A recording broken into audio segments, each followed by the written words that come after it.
Assalamualaikum warahmatullahi wabarakatuh. Alhamdulillah, selalu kita memuji Allah subhanahu wa ta'ala karena memang ia telah memerintahkan kepada kita untuk memujinya dan menjanjikan bila kita memujinya akan diberikan segala kebutuhan kita. Dan juga kita panjatkan salawat dan taslim sebagaimana juga telah diperintahkan olehnya Sang Pencipta Allah menjadikan sebagai ibadah kalau kita memberikan atau mengucapkan salawat dan taslim kepada Nabi besar Muhammad sallallahu alaihi wasallam. Melanjutkan bahasan masalah surga dan kita masuk ke pasal 22 tentang masalah pasar ahli surga. Dan kita tahu Bapak Ibu sekalian bahwasanya salah satu hiburan manusia di dunia adalah pasar. Karena mereka pada saat ke pasar melihat sesuatu yang menyenangkan hati mereka, membeli kebutuhan-kebutuhan, bertemu dengan orang-orang mungkin yang dia ingin temui, atau bahkan mendapatkan pengalaman-pengalaman baru, suasana baru, dan seterusnya. Banyak fasilitas-fasilitas yang di dunia yang sebenarnya Allah subhanahu wa ta'ala juga memberikannya di akhirat. Sebagaimana kita tahu di surga, ada makanan, ada pakaian, ada tempat tinggal.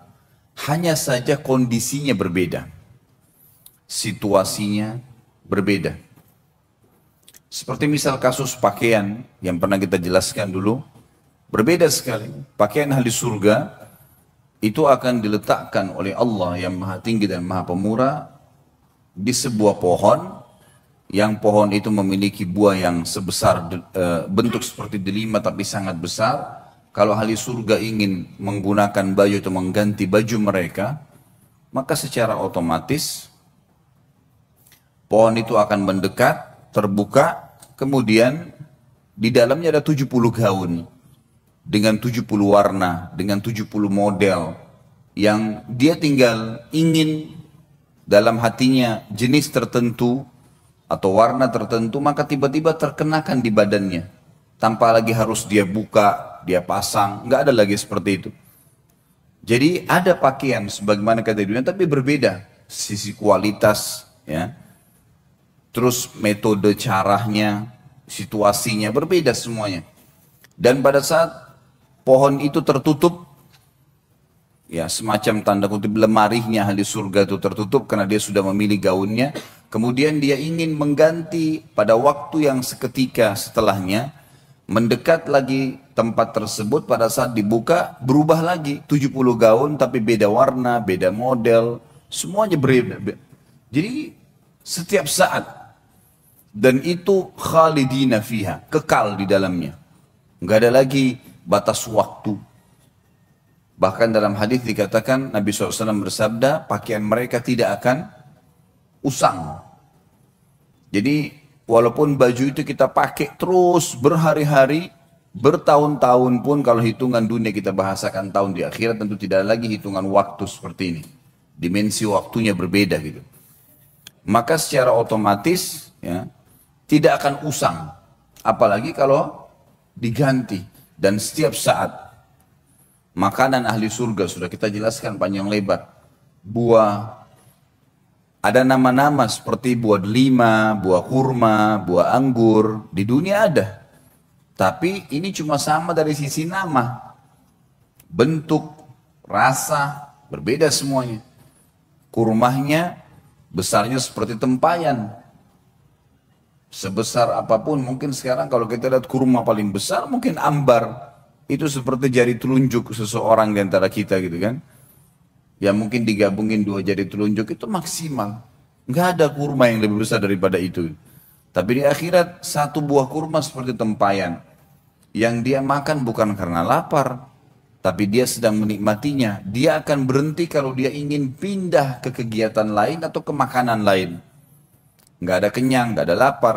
Sudah kita jelaskan masalah itu. Buah-buah anggur yang sangat besar dan tidak pernah habis. Buah di surga kalau dipetik keluar lagi, dipetik keluar lagi, nggak pernah habis. Nggak butuh tunggu waktu untuk itu. Nggak butuh tunggu waktu untuk supaya bisa tumbuh lagi.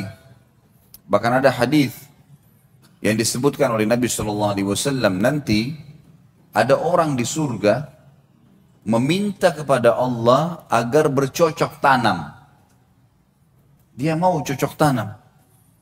Kata Nabi SAW, Allah berfirman padanya, bukankah semua fasilitas sudah ada padamu? Semua pohon-pohon, semua jenis buah-buahan ada, bahkan di surga ada yang tidak mungkin ada di dunia. Jenis buah-buahan yang tidak bisa dibayangkan, karena semua di surga tidak pernah mata lihat, tidak pernah telinga dengar, tidak pernah terlintas dalam hati manusia. Sebagaimana dalam hadis disebutkan. Lalu kemudian Nabi SAW mengatakan kepadanya, kepada kita semuanya, orang ini berkata kepada Allah, ya Allah, tapi saya ingin, jiwa saya ingin sekali punya pohon-pohonan. Maka Allah Subhanahu wa taala memberikan kepadanya sebuah biji, yang biji itu ditanam oleh dia di tanah surga, kemudian tiba-tiba tumbuh menjadi pohon yang besar, tiba-tiba berbuah pada waktu itu juga. Sampai Nabi SAW sempat tersenyum pada saat itu, karena luar biasanya fasilitas di surga. Tidak butuh tunggu waktu, ditanamkan bibit tersebut, kemudian tiba-tiba jadi pohon besar, tiba-tiba berbuah dan tiba-tiba dinikmatin sama dia. Ada seorang Arab Badui hadir di majelis Nabi SAW berkata, ya Rasulullah, pasti itu orang Ansar. Itu orang yang minta sama Allah, itu orang Ansar. Orang Ansar penduduk Madinah. Karena mereka rata-rata petani kan. Akhirnya membuat semua sahabat tertawa pada saat itu. Tapi ini contoh saja bagaimana di surga itu fasilitasnya sangat luar biasa. Batang-batang pohon yang sudah kita bahas pertemuan yang lalu, semuanya batang pohon kita di dunia umumnya memiliki kulit yang keras atau mungkin pun kulitnya lembut seperti pisang misalnya, tetapi juga basah dan segala macam hal yang mungkin memiliki banyak hal yang membuat manusia tidak ingin memegangnya, ada getah, dan seterusnya. Tapi kalau di surga batang pohonnya emas, sulit dibayangkan. Batang pohonnya emas, tapi bisa berbuah, kuasa Allah Subhanahu wa taala, tidak ada yang mustahil, gitu kan? Dan kita tidak perlu heran hal-hal yang seperti ini teman-teman sekalian, karena Allah Maha Kuasa dan kita memang ini dasarnya manusia, anak Adam penghuni surga. Kita di tempat kita memang di sana, gitu. Ayah kita Adam alaihissalam diturunkan dengan istrinya Hawa ke muka bumi, kemudian akan kembali ke sana. Cuma sedikit cobaan di sini sekarang, ini loh perintahku kata Allah, untuk kembali ke tempat kalian, bahkan bisa meninggikan derajat-derajat kalian, lakukanlah ini, itu, dan seterusnya. Ya, ketaatan-ketaatan dan tinggalkan kemaksiatan. Tapi orang yang bangkang tidak akan ke sana loh ya, tidak akan kembali ke tempatnya, dia akan kembali ke neraka, tempat siksaan yang sudah disiapkan sebagaimana sudah panjang lebar kita jelaskan. Semua fasilitas di surga, fasilitas yang tidak bisa dibayangkan, susah sekali. Jadi kan dibayangkan. Tetapi kita imani, karena keimanan akan memudahkan kita untuk meyakininya. Ya. Contoh misalnya air yang kita bahas. Bagaimana bisa ada air jalan di depan mata seseorang ahli surga di istananya tanpa tersentuh tanah. Dan dia bisa mengambilnya tanpa tertumpah di lantainya. Gitu kan. Itu semua sudah kita jelaskan panjang lebar. Semua ini saya review kembali dan masih banyak yang kita tidak reviewkan tentunya untuk menekankan sebuah poin. Pada saat kita membahas pasal ke-22 tentang masalah pasar ini, jangan dibayangkan seperti pasar kita yang becek, yang kotor, ya. Atau mungkin hanya seperti mall, orang masuk kemudian lulalang toko bersebelah-sebelahan, bukan itu. Memang disebutkan dalam hadis masalah pasar, tetapi di sini tidak ada transaksi. Pasar ini tujuannya hanya dijadikan oleh Allah yang Maha Tinggi dan Maha Pemurah sebagai tempat pertemuan ahli surga. Dan umumnya ini didatangi oleh kaum laki-laki di surga. Kaum wanita mereka tinggal di istana. Inilah yang akan kita bacakan hadisnya. Hadis diriwayatkan oleh Imam Muslim. Anas bin Malik radhiyallahu anhu meriwayatkan sabda Rasulullah sallallahu alaihi wasallam, sesungguhnya di surga terdapat pasar. Mereka mendatangi pasar tersebut setiap Jumat.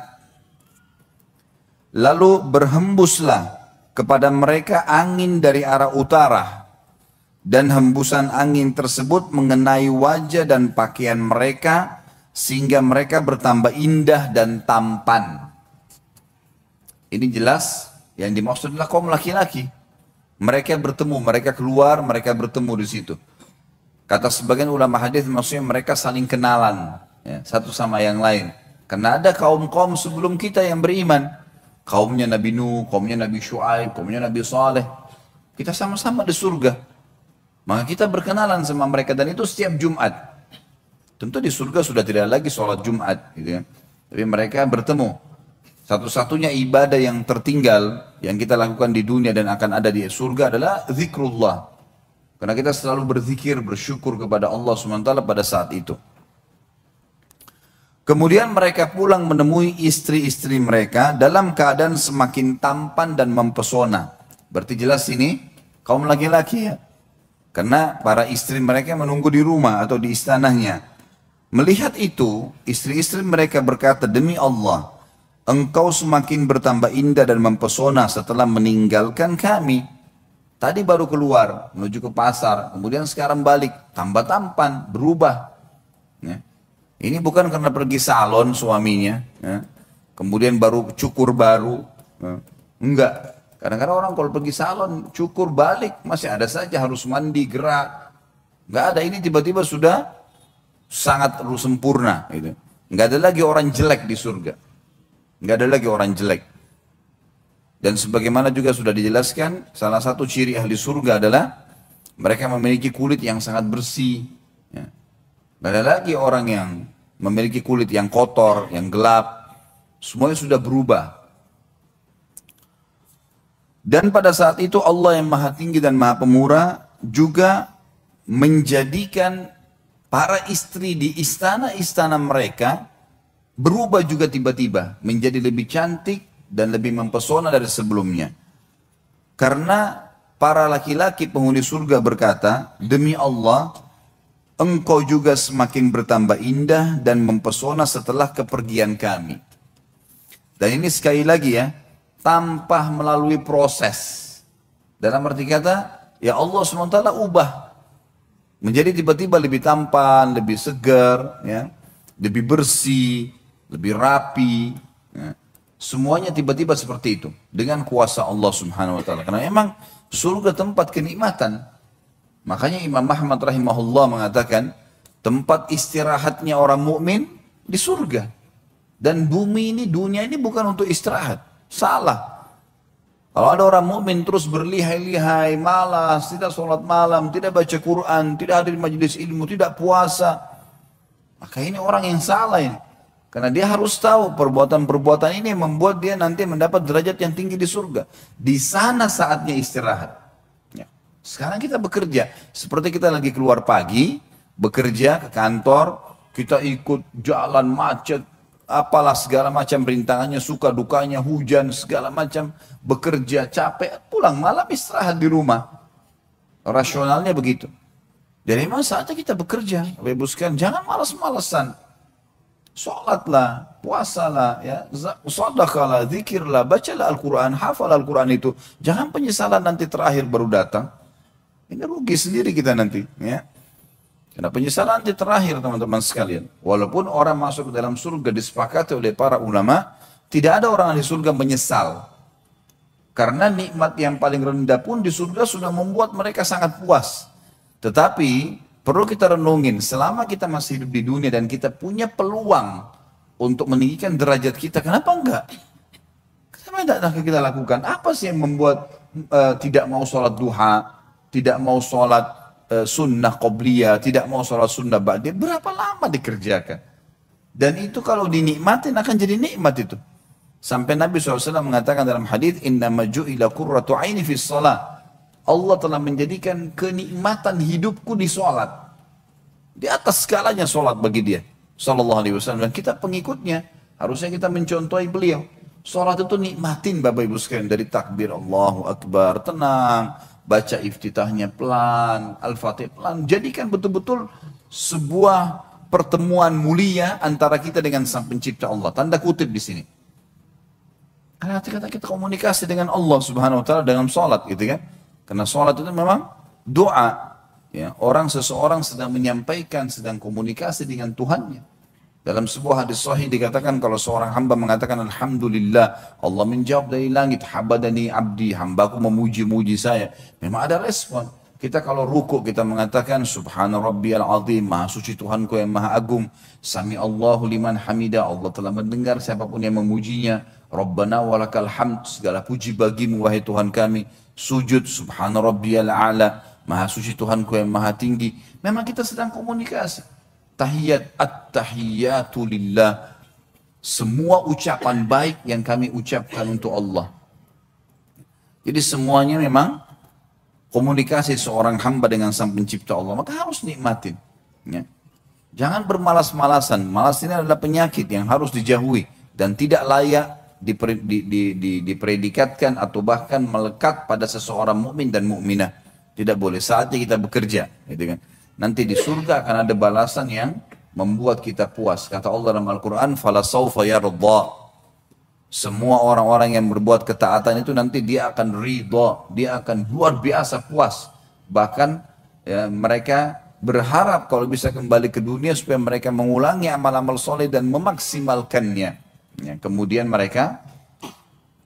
barulah mereka meninggal dunia. Para sahabat itu kalau sholat sampai disebutkan dalam riwayat seperti seperti batang pohon yang tidak bergerak. Walaupun sampai disengat, ada beberapa di antara mereka disengat dahinya oleh lebah. Berdarah, nggak bergerak. Karena nikmatnya mereka sholat.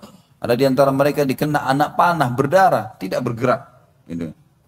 Bagaimana dengan kita? Kadang-kadang cuma karena gerah sedikit, nggak mau sholat malam. Digigit semut, sudah berhenti, konsentrasinya buyar semua. Gitu. Yang lebih besar Anda atau semut? Hah? Lebih besar kita kan? Digigit ya sakit, ya sabarlah. Kecuali kalau kita lagi tidak sholat. Kalau lagi tidak sholat mungkin lain. Kita bisa memindahkan dia, tapi kalau lagi sholat. Terus kemudian gara-gara itu setan tunggangi satu ekor semut untuk supaya kita tidak khusyuk sampai salam, ini bagaimana? Kehilangan banyak pahala. Gitu. Makanya semua tempat, lokasi kita sholat memang sudah dibersihkan, diamankan, kemudian baru kita sholat. Karena termasuk tambahan dan adab dalam bab sholat, kalau seseorang itu memperindah dan menambah kenyamanan tempat-tempat ibadahnya. Sejadahnya sudah bersih, mukunahnya sudah bersih, sudah dibubui minyak wangi, kemudian segala macam hal yang merupakan masuk dalam bab adab. Itu nanti akan kita bahas insya Allah setelah selesai. Karena bahasan kita tentang surga hari ini selesai ya. Insya Allah pertemuan akan datang kita akan masuk kembali ke kitab Minhajul Muslim. Kita akan lanjutkan bahasan kita. Karena ini sebenarnya bahasan buku Rasulullah SAW cerita surga dan neraka ini pelengkap dari bahasan Minhajul Muslim. Pada saat kita bahas tanda-tanda hari kiamat, mahsyar, juga tentang kematian dan nikmat dan azab kubur, di Minhajul Muslim tidak disebutkan surga dan neraka. Makanya kita pindah ke buku ini. Dan ini pasal terakhir kita dalam masalah surga dan neraka ini. Dan saya tetap berharap Bapak Ibu sekalian, buku ini harus selalu dijadikan sebagai rujukan untuk dibaca. Bukan hanya pada saat kita taklim saja. Sebelum tidur review lagi kembali, baca tentang neraka atau merasa futur. Futur itu kayak orang yang lemah lagi imannya. Buka buku ini, baca tentang neraka, baca tentang surga, janji-janji Allah, itu sangat bagus ya. Sangat bagus, sangat membantu kita sebenarnya untuk kembali mengingat akhirat. Karena beriman tentang akhirat ini sangat besar manfaatnya. Luar biasa. Orang kalau mendahulukan akhirat dan selalu tahu kalau akan ada alam akhirat sana, dia buka matanya sehingga melihat realita memang dunia akan kita tinggalkan. Karena sehebat apapun seseorang, sekuat apapun fisiknya, sesehat apapun dia, setinggi apapun jabatannya, tetap mati. Gitu. Itu faktanya, itu nggak bisa kita bohong, nggak bisa didustakan itu. Gitu kan? Dan semua yang kita kerjakan, sebagaimana ada hidup dan mati, akan ada hisab di sana. Ada surga dan neraka gitu. Maka seseorang beriman tentang adanya akhirat sangat luar biasa, membuat ketentraman jiwa. Karena dunia jadi kecil buat dia. seberat apapun cobaan dia bisa laluin, gitu kan. Apapun sifatnya, oh dunia sebentar, udahlah saya akan laluin. Gitu. Udah kita akan laluin, kita akan sangat semangat untuk mengejar akhirat itu, dan kita akan menganggap dunia ini kecil, apapun yang luput dari kita tidak masalah. Tidak ada sesuatu yang masalah. Sampai para ulama salaf anggota tubuhnya pun dipotong, bagi dia kecil, karena ini tidak akan abadi kok. Dunia dia mati nanti dikasih jasad yang baru di akhirat. Jadi orang beriman sangat luar biasa. Kenapa para sahabat bersemangat untuk pergi jihad? Padahal bisa dicincang badannya, bisa ditusuk, bisa segala macam. Karena dia tahu.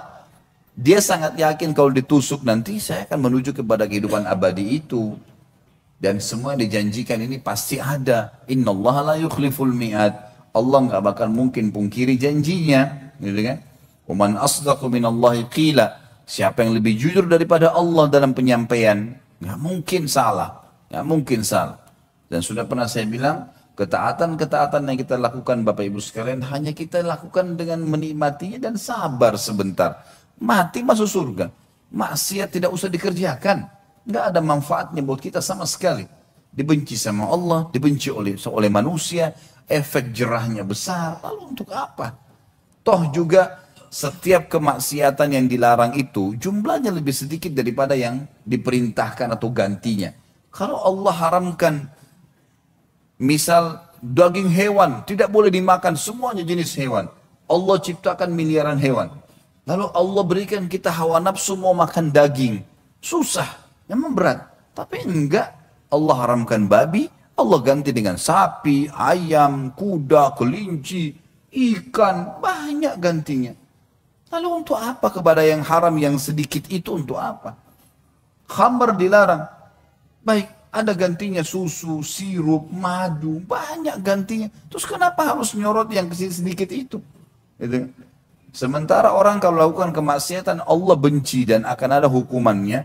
Serta di mata manusia juga tidak disuka. Orang yang suka dusta, orang yang suka ganggu orang lain, sibuk mencari fitnah, aib-aibnya orang lain, memfitnah dan seterusnya. Tidak ada orang yang suka. Kalau ada orang yang mendekat pun itu karena ada masalah dunia. Coba kalau seandainya dia sudah bangkrut atau dia sudah tidak punya jabatan, orang semua menjauh dari dia. Tapi orang beriman, subhanallah, ada harta nggak ada harta, kalau dia orang soleh atau soleh, orang suka. Oh si fulan, oh itu masya Allah tuh orang soleh, orang suka. Allah SWT berikan fitrahnya begitu. Sabar, sabar sedikit. Dan pernah saya jelaskan sabar itu dalam 3 hal. Sabar dalam mengerjakan ketaatan kepada Allah. Memang butuh sabar. Hadir di majelis ilmu duduk 2 jam, 3 jam, sabar memang. Tapi efeknya kan besar, gitu kan. Kita puasa, sabar. 14 jam gak makan dan minum. Sabar. Tahan, sabar. Kemudian kita sholat malam, sabar. Memang ngantuk, tapi bangun. Sholat, azan ke masjid. Di rumah aja hujan, tapi sabar, jalan. Sabar, gak ada sesuatu yang rugi kok. Gitu kan. Sama yang kedua, sabar terhadap meninggalkan maksiat. Ada penawaran, semua kita pasti terlintas dalam hidupnya. Penawaran berzina, penawaran bohong, penawaran riba, penawaran buat nota palsu. Banyak itu, pasti. Karena syaitan, musuh kita selalu menawarkan itu kepada kita. Tinggal kita sabar, tolak, jangan mau. Selesai. Apapun godaannya jangan mau. Komitmen, jalan. Oh ini Allah haramkan, saya nggak mau. Dan yang ketiga, sabar dalam semua cobaan. Apapun cobaan sehari-hari kita, sakit, gangguan orang, ghibah, sudahlah, anggap itu sebagai warna kehidupan. Sudahlah, kita lagi jalan macet, ya sudahlah, jalan, nanti akan jalan keluarnya ada kok. Kita ngoceh-ngoceh juga, macet tetap nggak bisa berubah. Ya. Sabar saja, nanti kita akan dapat jalan keluarnya. Kan gitu. Lebih baik orang menikmatinya, beda dengan orang yang tidak menikmatinya. Sudah, apa boleh hujan, ya sudah. Gerutu sampai ke rumahnya hujan, udah basah, ya, pikirannya jadi kalut, ya, memungkiri takdirnya Allah, banyak masalah. Yang ke-23, pasal ke-23, ahli surga melihat Allah yang maha suci dan maha pemurah. Surah nomor 75 ya. Ayat 22 sampai ayat 23. Tapi seperti biasa saya akan bacakan dari awal surah. Karena ini hampir kita bahasa, sebenarnya bisa saya bahasakan mereview apa yang sudah kita pelajari. A'udzu billahi minasyaitonir rajim. Bismillahirrahmanirrahim. La uqsimu biyaumil qiyamah. Kata Allah, aku bersumpah demi hari kiamat. Maksudnya itu pasti terjadi maknanya. Demi zatku, kata Allah, kiamat pasti terjadi. Wala uqsimu bin nafsil lawwamah. Dan aku juga bersumpah dengan jiwa yang amat menyesali dirinya sendiri. Pasti hari kiamat akan datang jiwa-jiwa orang yang menyesal. Kenapa dulu saya zina ya? Kenapa dulu saya bohong ya? Kenapa dulu saya mukul orang ya? Nyesal. Ayahsabul insanu allan najma'a idhamah. Apakah manusia itu mengira bahwasanya kami tidak akan mengumpulkan kembali tulang belulangnya? Setelah dia mati, dimakan oleh tanah, oleh rayap jasadnya, dia tidak akan kami bangkitkan, kami tidak satukan lagi. Bala qadirina ala an nusawwiya banana. Pastikan sebenarnya kami sangat berkuasa menyusun kembali jari jemarinya dengan sempurna. Seketika pada hari kiamat nanti Allah akan bangkitkan. Sebagaimana sudah pernah kita jelaskan hadisnya itu. Allah akan turunkan hujan, kata Nabi SAW, yang akan menimpa tulang ekor kalian dan kalian akan tumbuh seperti tumbuhnya pohon dengan sangat cepat tiba-tiba jadi besar. Utuh semuanya. Bal yuridul insanu liyafjura amamah. Bahkan manusia itu hendak berbuat maksiat terus menerus. Padahal dia sudah diingatkan ayat demi ayat, hadis demi hadis. Para mubalik, para dai, para ulama terus mengingatkan, sadarlah, janganlah, tinggalkanlah, kerjakanlah, terus diingatkan. Tapi tetap tidak mau. Yas'alu ayyana yaumul qiyamah. Ia berkata, bilakah hari kiamat itu terjadi? Benar enggak itu terjadi kiamat? Karena ujung-ujungnya begitu sebenarnya. Kenapa enggak sholat? Kenapa enggak puasa? Kenapa enggak tutup aurat? Kenapa enggak gini? Kenapa enggak gitu? Sudahlah nanti aja. Sama saja bahasa dia sebenarnya menurut Allah Subhanahu wa taala pencipta kita adalah dia sama saja mengatakan kiamat itu benar enggak sih terjadi? Lalu Allah ceritakan masalah kiamat, faida bariqal basar. Pada saat itu mata akan terbelalak karena ketakutan. Pada saat dibangkitkan, baru sadar semua manusia di hadapan matanya terlihat. Wa khasafal qamar, dan apabila bulan telah hilang cahayanya, semua langit akan menjadi cerah semuanya. Mahsyar akan dihamparkan dan matahari akan sangat dekat, cuma berapa mil sebagaimana sudah pernah kita jelaskan di tanda-tanda atau terjadian kiamat. Wa jumi'asy syamsu wal qamar, dan matahari juga bulan dikumpulkan. Kata sebagian ulama tafsir, dikumpulkan adalah disatukan. Bulan dan matahari menjadi satu, ya. Yaqulul insanu yawma idzin ainal mafar. Pada hari itulah baru manusia berkata, kemana tempat berlari ini? Mau lari kemana? Mahsyar sebuah lapangan yang sangat luas. Kata Nabi SAW, berpasir putih. Dan semua manusia dibangkitkan berada di belakang nabinya. Kalla la wazar. Sekali-kali tidak ada tempat untuk berlindung pada saat itu. Ila rabbika yawma idzinil mustaqar. Hanya kepada Tuhan kalianlah pada saat itu tempat untuk kembali. Nggak ada lagi sudah. Ya, sebagaimana sudah kita jelaskan banyak ayat Al-Quran masalah kiamat.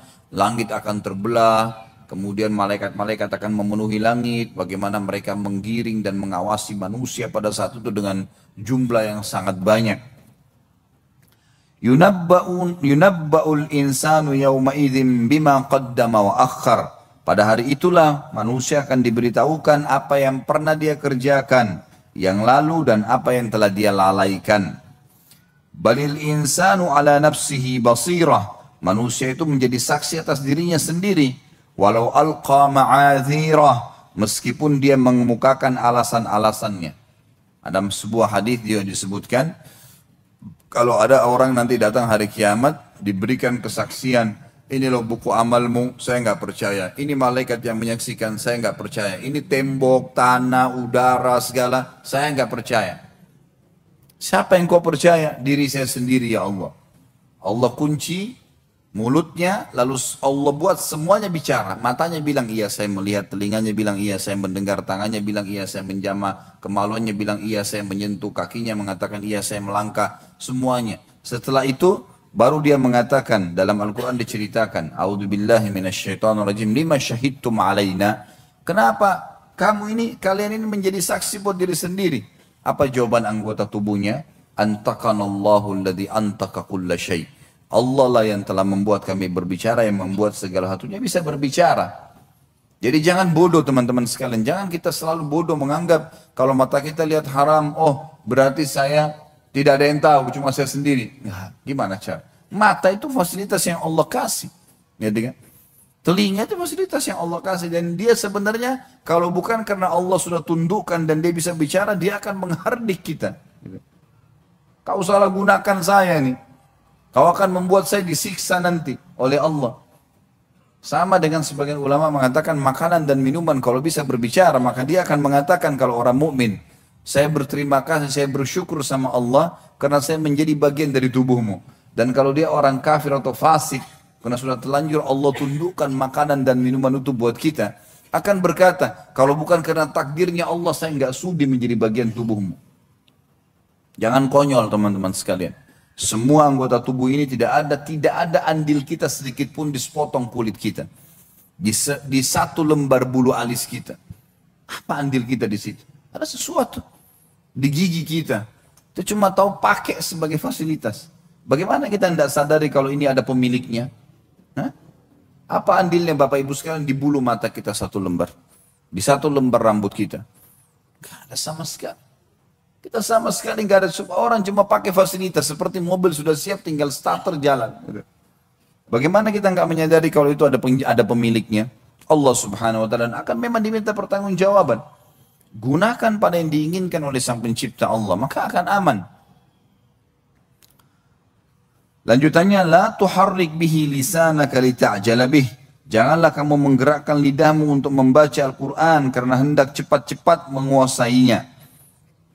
Jadi kalau kamu baca Al-Quran, pelajari dalam majelis ilmu, jangan buru-buru selesai. Renungin supaya jadi panduan hidup, difahami. Itu kata Allah. Inna alaina jam'ahu wa Qur'ana. Sesungguhnya tanggung jawab kamilah mengumpulkannya di dalam dadamu hai Muhammad dan juga orang-orang yang berusaha untuk menghafalnya. Sekarang Bapak Ibu kalau saya sampaikan, saya cuma bicara. Siapa saja di antara Anda kan bisa lakukan hal yang sama. Datang bicara selesai baca bukunya sampaikan gitu. Tapi yang membuat masuk ke dalam hati setiap orang di antara kita termasuk saya sendiri sebagai yang menyampaikan ini adalah Allah Subhanahu Wa Taala. Kami yang menanamkan itu dalam hati-hati kalian dan membuat kalian pandai membacanya. Apa yang kita lakukan sebenarnya? Dari mana Bapak Ibu bisa tahu rangkaian kalimat ini? Pasal 23 ahli surga melihat Allah. Hah? Kita bisa melihat dari mana? Kita bisa membaca dari mana, kita bisa menyusun kalimat ini sehingga terbentuk kalimat bagaimana, gitu kan?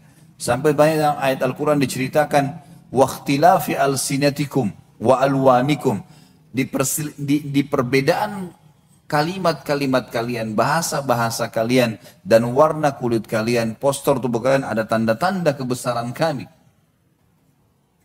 Faidha qara'nahu fattabi' qur'ana, apabila kami telah selesai membacakannya maka ikutilah bacaan tersebut. Maksudnya kata ulama tafsir, kalau ada yang sedang membacakan Al-Quran di hadapan kita, seperti kita membahas sekarang dalam majelis ilmu, atau orang sedang membaca dengan terjemahannya, maka dengarkan baik-baik, ambil ilmu di situ. Thumma inna alaina bayana, kemudian nanti kami menjadi tanggung jawab kami penjelasannya. Kami akan jelaskan itu. Kamu nggak usah khawatir, tinggal belajar, akan sampai nanti pemahamannya ke dalam hatimu. Mudah. Kalla bal tuhibbunal ajila. Tapi sayangnya kalian selalu lebih mencintai dunia. Wa tadharunal akhirah. Dan kalian meninggalkan kehidupan akhirat yang abadi dan kekal. Wujuhun yawma idzin nadhirah. Wajah-wajah orang mukmin pada hari itu berseri-seri, gembira karena hanya patuh saja. Hanya beribadah dengan kenikmatannya. Orang beriman juga pakai mobil, alhamdulillah. Orang beriman juga punya rumah, orang beriman juga makan dan minum, orang beriman juga istirahat. Kalau orang beriman itu susah semuanya itu mungkin lain. Ya. Enak kok nikmat. Ya. Ila rabbiha nadhira. Kepada Tuhannya lah mereka akan melihat nanti. Dan ini saksi bahasan kita sebenarnya. Ayat 23, 24, 22 sampai 23 dalam buku kita ini. Artinya salah satu fasilitas di surga nanti adalah kita melihat wajahnya Allah yang mulia. Wujuhun yawma idzin basirah, dan wajah-wajah orang kafir, orang fasik pada hari itu muram, gelap, ketakutan.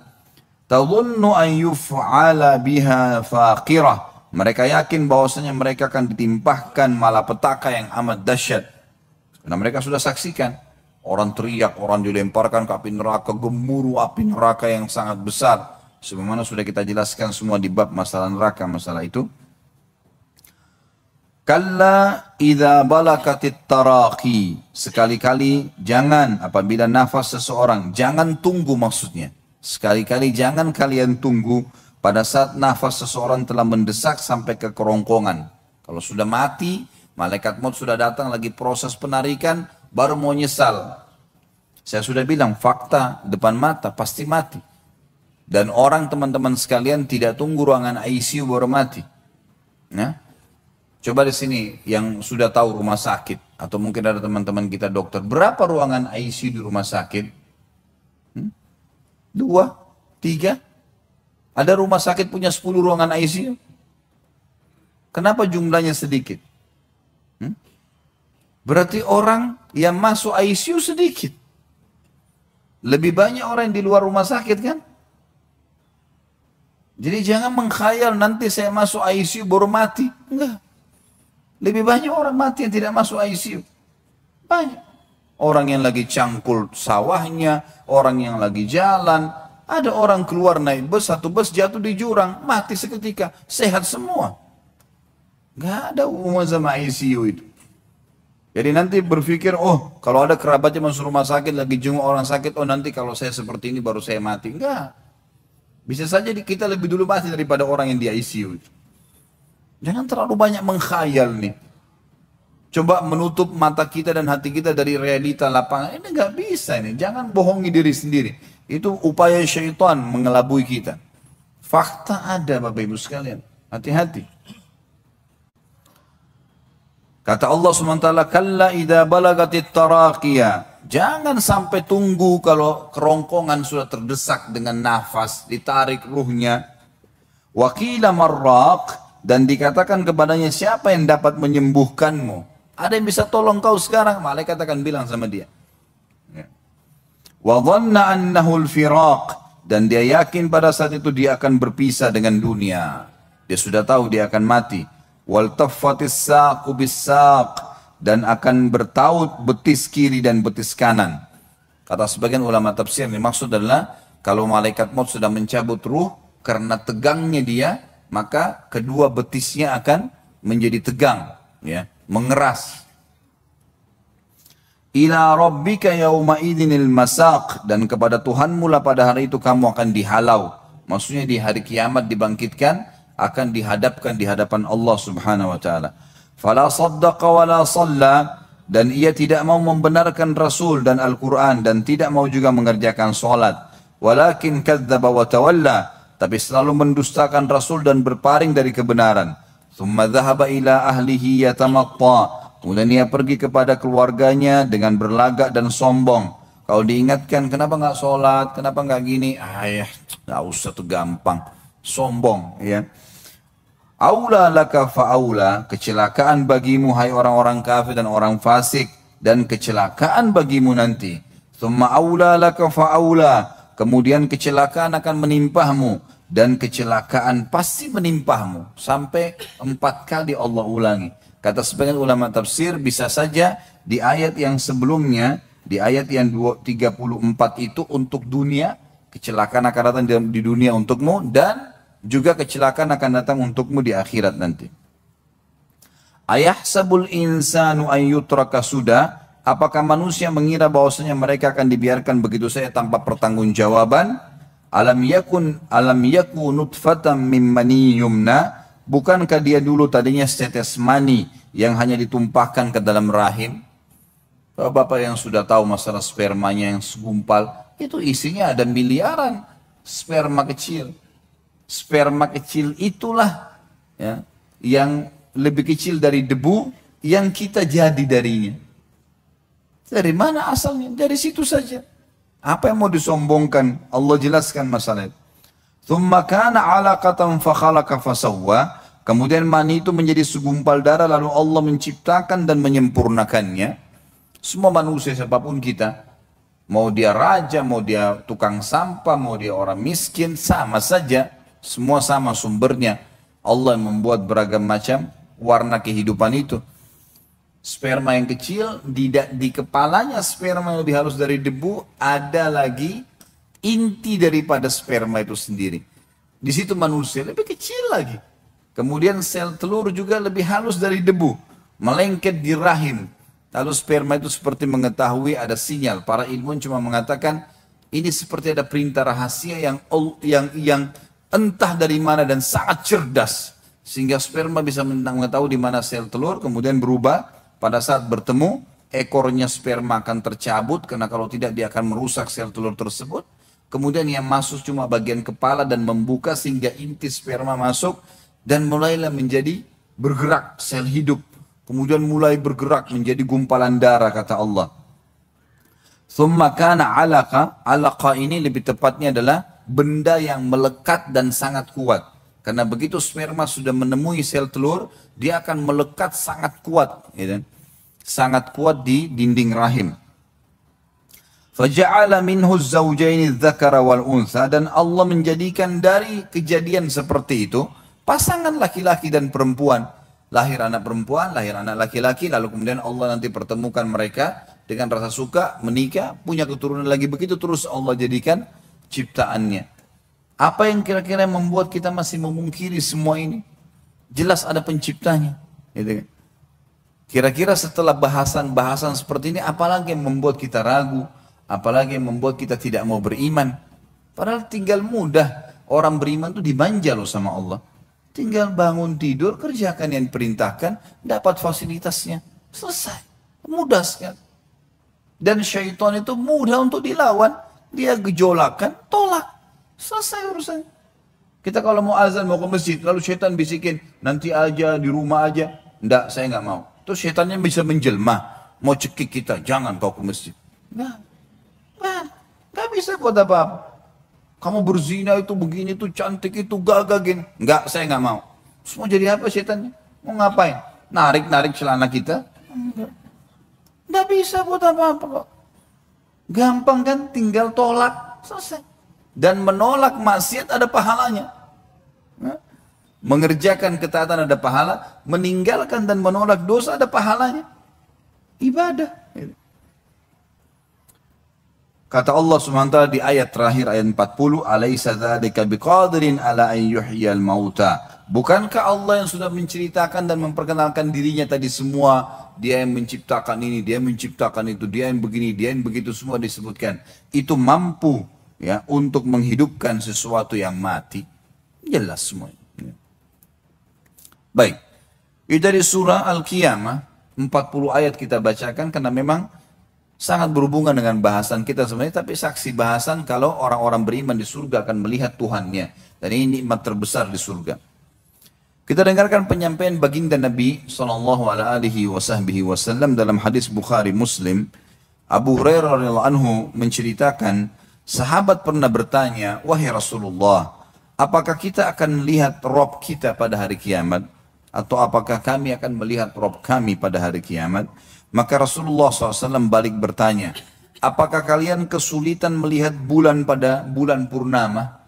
Kalau pertengahan bulan tanggal 13, 14, 15 biasanya kita puasa Iyamul Bid, itu pasti kejadiannya bulan purnama, pasti. Bulan sangat besar, warnanya kekuning-kuningan, indah untuk dilihat. Kata Nabi SAW, kalian kesulitan gak lihat bulan pada saat itu? Maka para sahabat tidak, jelas sekali kok. Lalu beliau SAW, utusan Allah menyampaikan kepada kita semua, apakah kalian kesulitan melihat matahari yang tidak diliputi awan? Kalau ada matahari sekarang kayak terang sekali, nggak ada awan yang menutupinya. Apa kesulitan untuk melihatnya? Maka jawaban para sahabat tidak. Beliau menjawab, maka kalian akan melihatnya seperti itu juga. Kita akan jelas melihat Allah Subhanahu wa taala pada hari kiamat. Di dalam hadis yang lain riwayat Imam Muslim, Syuhaib radhiyallahu anhu menuturkan Rasulullah sallallahu alaihi wasallam bersabda, "Idza dakhala ahlul jannah yaqulu Allah azza wa jalla, turiduna syai'an azidukum?" Fayaqulun, "Alam tubayyid wujuhana? Alam tudkhilnal jannata wa tunajjina minan nar?" Qala fayakshiful hijab. فما أؤتوا شيئا أحب إليهم من النظر إلى ربهم ثم تلا هذه الآية للذين أحسنوا الحسنى وزيادة. Jika ahli surga sudah masuk ke dalam surga, semoga insyaallah kita termasuk, maka Allah yang maha tinggi dan maha pemurah akan bertanya kepada ahli surga, apakah kalian menginginkan sesuatu sehingga aku menambahkannya untuk kalian? Ada makna hadis yang lain, ada hadis yang serupa, yang mirip dengan riwayat ini berbunyi, pada saat ahli surga sudah semuanya masuk ke dalam surga, termasuk penghuni surga terakhir dari neraka. Jadi akan ada orang-orang mukmin namanya usatul mukminin, orang mukmin yang bermaksiat tapi tidak sempat taubat, timbangan amalnya nanti hari kiamat dosanya lebih berat, maka dia masuk ke neraka dulu disiksa, gitu kan? Nah orang-orang seperti ini nanti akan dikeluarkan semua. Kalau sudah keluar, ini Allahu alam berapa ribu tahun nih disiksa di neraka, karena dosanya banyak, gitu kan? Baik, kalau semuanya sudah keluar, ahli neraka, ahli surga pun dari neraka sudah keluar semuanya, di neraka tinggal orang yang kekal, orang munafik, orang musyrik, orang kafir.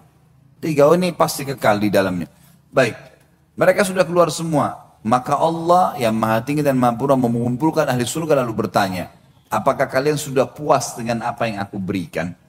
Kata para ahli surga, ya Allah, nikmat apa lagi yang kami inginkan setelah engkau menyelamatkan kami dari neraka dan kami masuk ke dalam surga. Ini riwayat lain tentunya ya. Kalau riwayat kita di sini dikatakan, jika ahli surga telah masuk ke dalam surga, bisa masuk semakna dengan hadis tadi yang kedua yang saya sebutkan. Semua ahli surga walaupun yang lewat neraka dulu sudah masuk semuanya ke dalam surga. Maka Allah bertanya kepada mereka semua secara serentak. Makna yang lain yang saya ingin titik beratkan Bapak Ibu sekalian adalah, berarti ahli surga di dalam surga sendiri yang sudah masuk dari awal, ini sudah lama menikmati fasilitas. Sudah lama. Karena menunggu orang-orang yang masuk ke neraka dulu tadi yang disiksa, kemudian dibersihkan lalu dikeluarkan, baru Allah subhanahu wa ta'ala mengumpulkan. Karena ini nikmat yang puncak yang Allah akan kasih, tapi akan merata, semua penghuni surga akan mendapatkannya, termasuk yang lewat ke neraka dulu. Jadi kan? Lalu ditanyakan, apakah kalian menginginkan aku menambahkan untuk kalian? Mereka menjawab, bukankah engkau telah memutihkan wajah kami? Dan ini yang disebutkan dalam ayat Al-Quran dan juga hadis Nabi SAW, bahwasanya orang-orang beriman nanti hari kiamat akan diwajahkan, akan diputihkan wajah mereka. Ada hadis yang lain, ada hadis yang berbunyi bahwasanya akan keluar cahaya yang terang dari tempat-tempat wudhu umatku, gitu kan? Bukankah engkau telah memutihkan wajah kami? Maknanya mengeluarkan cahaya darinya. Dan bukankah engkau memasukkan kami ke dalam surga? Kami sudah masuk surga, ini nikmat apa lagi? Semuanya abadi, semuanya tidak pernah habis, semuanya kenikmatan. Dan semua sifat buruk seperti jenuh, bosan, dendam, iri, habis semua, nggak ada ini. Jadi sudah diangkat oleh Allah Subhanahu wa taala, nggak ada lagi rasa itu. Kemudian Allah yang maha tinggi dan maha purah membuka tirainya, pemisah antara dia dengan hamba-hambanya, dan kedua riwayat sama ini. Lalu Allah mengangkat hijabnya. Tidaklah mereka diberi sesuatu yang lebih mereka cintai daripada melihat Rob mereka. Maka semuanya mereka melihat Tuhan mereka. Termasuk orang yang sudah sekian lama menikmatin surga ini, juga akhirnya melupakan semua itu. Dayang-dayang, pakaian, makanan, lupa semua. Mereka lupakan semua gara-gara melihat wajahnya Allah yang mulia. Kemudian beliau membaca firman Allah, maksudnya Nabi SAW, bagi orang-orang yang berbuat baik ada pahala yang terbaik surga dan tambahannya. Makna daripada tambahannya adalah melihat wajahnya Allah yang mulia. Di dalam hadis yang kedua tadi yang saya sebutkan, penutupan hadisnya berbunyi kata Nabi SAW, tentu di buku kita tidak ada itu ya. Kata Nabi SAW, lalu semua penghuni surga mengatakan, ya Allah, tidak ada nikmat yang mengalahkan melihat wajahmu yang mulia. Semoga insya Allah kita termasuk ini. Ya. Pasal ke-24. Orang-orang yang takut terhadap kedudukan Robnya akan mendapatkan 2 surga. Jadi pernah saya jelaskan Bapak Ibu sekalian, kalau kita di surga insya Allah, seseorang mukmin akan memiliki banyak, mungkin bisa jutaan istana malah. Gitu. Karena memang ada hadis, misal contoh, ini semua punya dalil. Ya. Setiap kali orang ke masjid dapat 1 istana di surga. Pulang dari masjid 1 istana di surga. Kalau kita sholat lengkap subuh, duhur, asar, maghrib, isya, 5 waktu sholat, terutama bapak-bapak ini ke masjid, kita punya 10 istana di surga. Ada hadis yang lain, siapa yang membaca Qul Huwallahu Ahad 10 kali dalam sehari, Allah akan bangunkan baginya istana di surga. Baik, apa ruginya baca ini? Berarti kalau kita baca 1 hari 10 kali kita dapat 1 istana. Kalau 1 tahun 365 hari, 365 istana. Kalau kali 70 tahun umurnya, kan banyak sekali gitu kan. Siapa yang menjaga 12 rakaat sehari semalam, Allah akan bangunkan baginya istana di surga. Ini ada makna, ada 2 makna kata ulama hadis. Bisa bermakna kalau dia rutin jaga seumur hidupnya akan diberikan istana di surga. Atau memang setiap hari kalau sudah lengkap 12 rakaat itu, subuh 2 rakaat sebelumnya, 4 rakaat sebelum duhur, 4 rakaat sudah duhur, 2 rakaat sudah maghrib, 2 rakaat sudah isya, rutin dia jaga, maka setiap hari dapat 1 istana. Kali 1 tahun 365 hari, kali 70 tahun atau 50 tahun dia hidup, berapa banyak istananya. Gitu kan? Makanya juga dalam hadis yang lain kata Nabi SAW, sesungguhnya nanti ada setiap orang yang rutin mengerjakan sebuah ibadah, dia akan dipanggil di setiap pintunya. Kalau dia jihad, dia akan dipanggil dari pintu jihad. Dia sholat dari pintu sholat, puasa, pintu puasa, sedekah, pintu sedekah, haji, pintu haji. Jadi dia pintu gerbang besar, di dalamnya ada kem istana, gitu kan. Setiap jenis ibadah ada sendiri itu. Maka Abu Bakar berkata, ya Rasulullah, apakah ada orang yang dipanggil dari semua pintu itu? Jadi karena kita coba kerjakan semuanya. Kata Nabi SAW, ada. Ada. Dan saya berharap kamu termasuk di antaranya. Jadi makanya jangan pilih-pilih ibadah. Dari saya cukup dengan sholat 5 waktu, tahajud gak usah. Ngantuk malam. Ya sudah, kehilangan sendiri. Untuk apa tidak dikerjakan? Kenapa tidak bangun? Gara-gara ngantuk. Masa nonton bola bisa begadang? Sholat tahajud gak bisa. Ya. Gak mungkin itu. Ya. Atau kalau ibu-ibu lagi mau melahirkan, bisa gak tidur? Orang sholat malam lebih penting daripada melahirkan. Lah iya. Walaupun memang melahirkan itu adalah proses mengangkat manusia, tapi sholat malam itu luar biasa fadilahnya. Kenapa waktu itu kita bisa nggak tidur? Karena penyakit al-malas. Itu saja masalah. Ini harus dibuang ke lautan ini, malas ini. Baik. Bagi orang yang takut kepada Allah, jadi ada bedanya teman-teman sekalian antara orang yang beribadah kepada Allah karena itu perintah, ya sudahlah Allah perintah yang saya kerjakan. Dia tidak mengerjakan dosa karena tidak ada fasilitas dosa. Misal kayak di Saudi, ada maksiat tapi tidak ada diskotik, tidak ada karaoke, tidak ada bar, tidak ada. Orang perempuan semua disuruh wajib pakai jilbab. Ada terjadi tapi itu sedikit sekali. Nggak ada fasilitas. Ada orang tidak berbuat dosa karena nggak ada fasilitas. Mungkin kalau ada dia bisa lakukan. Gitu ya. Ini posisinya masih aman lah. Gitu ya. Tapi ada orang punya kedudukan mulia. Dia mengerjakan ibadah, dia sholat malam, dia sholat 5 waktu on time, dia puasa, dia baca Quran, dia paksa dirinya berzikir, berbuat ibadah dikerjakan sama dia, karena dia takut kalau sampai Allah nggak sayang sama dia. Ini berbeda ya, dia mengerjakan karena dia mau mendapatkan cintanya Allah. Sama dengan dia tidak mengerjakan dosa, walaupun ada fasilitas dia tahan dirinya, nggak mau. Karena dia takut kepada Allah. Jangan sampai tiba-tiba lagi zina, lagi riba, lagi apa, kemudian azabnya Allah turun. Ya. Ini namanya orang yang takut kepada Allah. Ini punya kedudukan sendiri. Rasa takutnya itu pula nilai plus, dapat tambahan istana. Itu akan diberikan tambahan istana. Ini yang disebutkan oleh penulis ini pasal 24, orang yang takut terhadap kedudukan Robnya mendapatkan 2 surga. Sebagaimana sudah saya paparkan tadi. Beliau mengangkat firman Allah dalam surah Ar-Rahman ayat 46 sampai 53. A'udzu billahi minasyaitonir rajim wa liman khafa maqama rabbih jannatan fabiayyi ala'i rabbikuma tukadziban dzawata afnan fabiayyi ala'i rabbikuma tukadziban fihima 'ainani tajriyan fabiayyi ala'i rabbikuma tukadziban fihima min kulli fakihatin zawjan fabiayyi ala'i rabbikuma tukadziban. Dan bagi orang-orang yang takut saat menghadap Rabbnya, tadi mengerjakan perintah karena takut sama Allah, takut Allah nggak cintai dia, gitu kan? Kalau dia berada di saf kedua atau ketiga, ketakutan. Bagaimana caranya saya nggak di saf pertama ini? Orang-orang di saf pertama sudah lebih dicintai sama Allah. Ada ketakutan itu, gitu kan? Ketinggalan sholat subuh, ya Allah, Allah sudah catat tadi orang-orang sudah pada melapor ke Allah, saya tidak hadir, ketakutan. Ini namanya ketakutan karena Allah. Dia ibadah sebenarnya.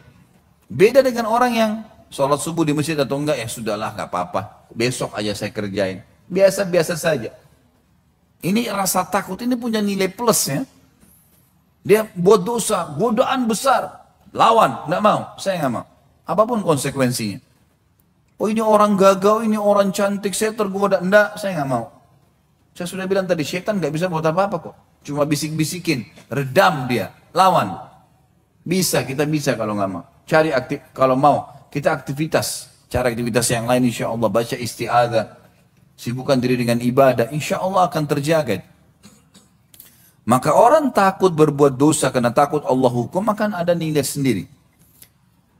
Maka nikmat Rob kalian yang manakah yang kalian dustakan? Kedua surga itu mempunyai pohon-pohon dan buah-buahan.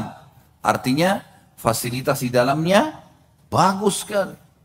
Semua kebutuhan kalian akan ada. Maka nikmat Rob kalian yang manakah yang kalian mau dustakan? Di dalam kedua surga itu ada 2 buah mata air yang mengalir. Dan sudah pernah kita jelaskan masalah mata air surga, gitu kan? Ada 2 sumber mata air, ada mata air yang berada di sebuah tempat yang mengeluarkan air dan tertampung seperti wadah kolam kalau kita sekarang, tapi pinggiran-pinggiran kolamnya terbuat dari emas. Sudah pernah kita jelaskan masalah itu. Bisa Bapak Ibu kembali ke pasal-pasalnya sendiri. Kemudian yang kedua ada mata air juga yang keluar di tempat-tempat khusus yang akhirnya keluarlah darinya lautan, sungai-sungai dan seterusnya yang mengalir ke istana-istana ahli surga. Maka nikmat Rabb kalian yang manakah yang kalian mau dustakan? Di dalam kedua surga itu terdapat segala macam buah-buahan yang berpasang-pasangan. Yang dimaksud dengan berpasang-pasangan adalah ada pohon yang tinggi dan ada pohon yang pendek. Ini makna. Bisa masuk. Ada juga makna yang lain adalah buah-buahannya seperti kita lihat dalam satu buah-buahan atau satu tangkai. Biasanya ada yang lonjong, ada yang lebih panjang. Tidak semuanya sama bentuknya. Maka berpasang-pasangan dalam arti kata semuanya ada. Ada juga masuk maknanya adalah warna-warna. Dalam satu pohon pernah kita jelaskan di pohon bidara. Pohon bidara surga yang seorang Arab Badui mengatakan, ya Rasulullah, kenapa di surga ada pohon yang menyakitkan? Kata Nabi SAW, pohon apa? Allah berfirman dalam Al-Quran, di sana ada pohon-pohon bidara. Pohon bidara tangkainya ada apa? Durinya, gitu kan? Itu menyakitkan ya Rasulullah. Kata Nabi SAW, Allah akan mengganti di setiap durinya buah, dan buahnya memiliki beragam macam warna. Semua warna, dari kuning, dari merah, dari hijau, semua warnanya ada. Gitu kan? Semua warnanya ada, dan masing-masing warna memiliki cita rasa tersendiri. Ini yang dimaksud dengan beragam macam buah-buahan yang berpasang-pasangan. Maka nikmat Rabb kalian yang manakah yang kalian dustakan? Penyampaian baginda Nabi SAW dalam hadis Bukhari Muslim berhubungan dengan masalah ini adalah Abu Musa al-Ash'ari radhiyallahu anhu meriwayatkan sabda Rasulullah SAW, seorang mukmin di surga sungguh memiliki sebuah kemah yang terbuat dari sebuah intan yang berongga, panjangnya 60 mil. Ya, panjangnya kemah itu. Dia memiliki banyak kemah. Pada setiap sudut terdapat istri-istri yang tidak bisa melihat orang lain. Jadi kalau dia memiliki beberapa orang pasangan, maka di setiap kemah itu ada pasangan istri sendiri dan tidak bisa dilihat oleh orang lain, tidak bisa juga saling melihat satu sama yang lain karena besarnya. Yang mereka dipergilirkan untuk orang mukmin. Juga ada 2 taman yang bejana-bejananya terbuat dari perak dan segala isinya. Maksudnya minuman-minuman yang siap diminum di dalamnya. Serta 2 taman yang bejana-bejananya terbuat dari emas dan segala isinya. Yang menghalangi mereka untuk memandang Rob mereka hanyalah ridhaul kibriya atau tirai keagungan pada wajahnya di surga Aden. Maksudnya Allah Subhanahu wa taala memiliki tirai yang tidak akan dilihat nanti kecuali tadi sebagaimana hadis sebelumnya kita sebutkan, kalau ahli surga sudah masuk ke dalam surga baru kemudian diperlihatkan. Ada sebuah riwayat yang dikatakan maka Allah memudahkan ahli surga untuk melihatnya di setiap pagi dan petang. Selain dari itu Allah SWT akan menutup kembali tirainya, dan itu tirai adalah tirai kemuliaan dan keagungan Sang Pencipta Allah Subhanahu wa taala. Pasal 25. Dan tentu bahasan kita ini sampai pasal 30-an ya kalau tidak salah ya. Ya, pasal 30 nanti. Pasal 25, tinggi postur seorang mukmin di surga. Ini sudah pernah kita jelaskan tentunya, tapi saya sebutkan kembali hadis Bukhari Muslim. Abu Hurairah radhiyallahu anhu meriwayatkan sabda Rasulullah SAW, Allah menciptakan Adam menurut bentuknya tingginya 60 hasta. Ketika dia menciptakannya, dia berkata kepadanya, pergilah, lalu ucapkanlah salam kepada golongan itu, yakni para malaikat. Lalu dengarlah salam penghormatan mereka kepadamu. Karena itu salam penghormatanmu dan salam penghormatan anak keturunanmu. Nabi SAW melanjutkan, lalu ia pergi lantas mengucapkan, Assalamualaikum, keselamatan untuk kalian. Mereka menjawab, Assalamualaikum warahmatullah. Semoga keselamatan juga diberikan kepadamu dan rahmatnya Allah atau karuniahnya akan selalu bersamamu. Lalu beliau melanjutkan hadisnya Nabi SAW, setiap orang yang masuk surga menurut bentuk Adam atau mengikuti bentuknya Adam alaihissalam.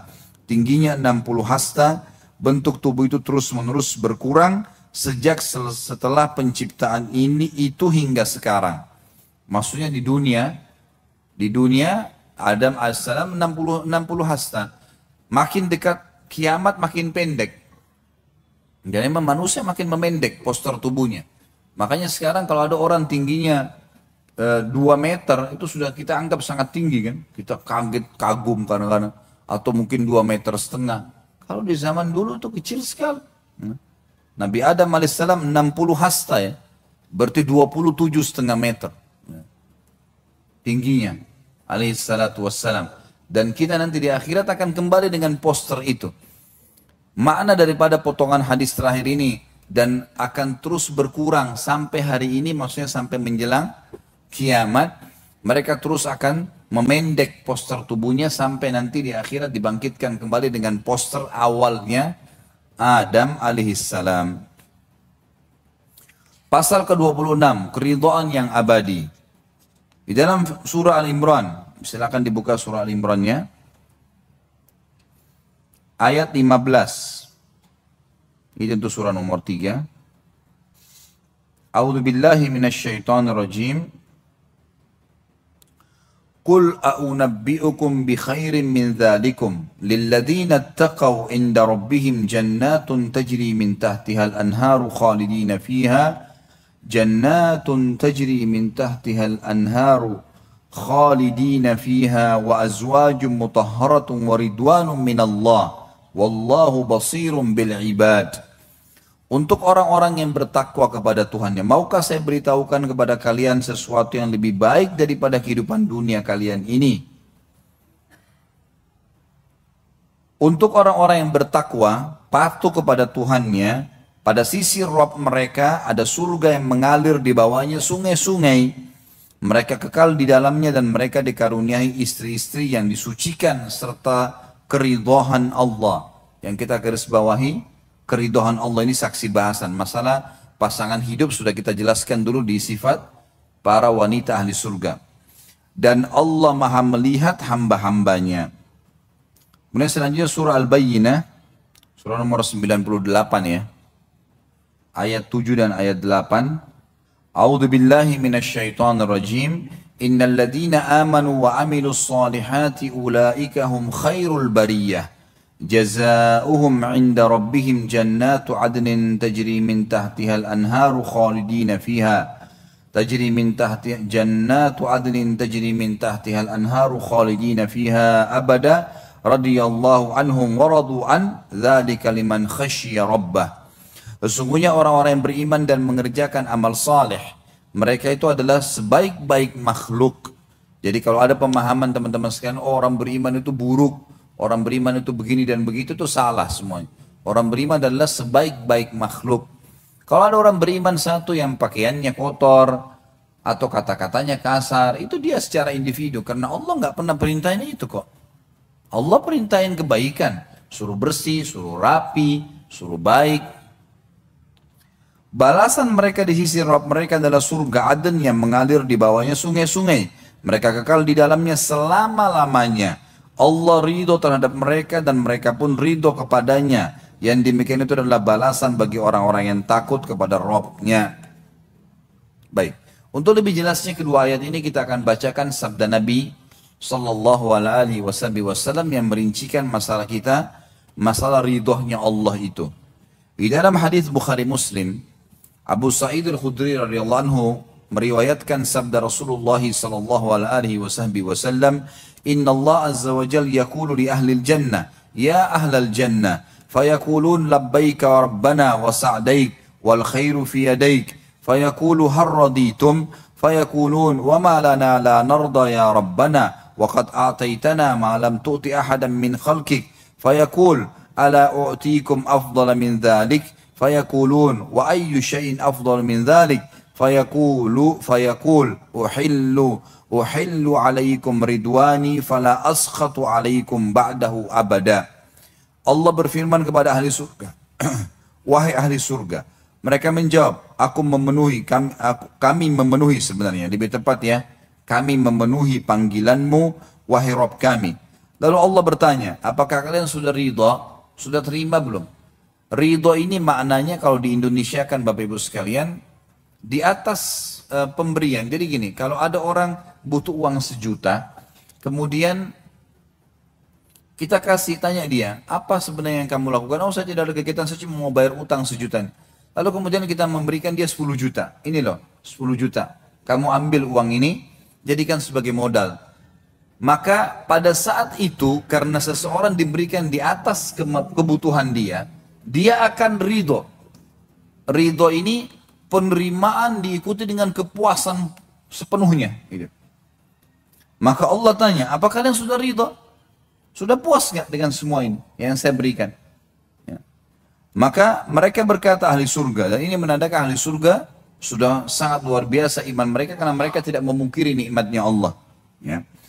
Mereka menjawab, apa alasan kami untuk tidak ridho? Padahal engkau telah memberikan kepada kami apa yang belum pernah engkau berikan kepada makhlukmu yang lain.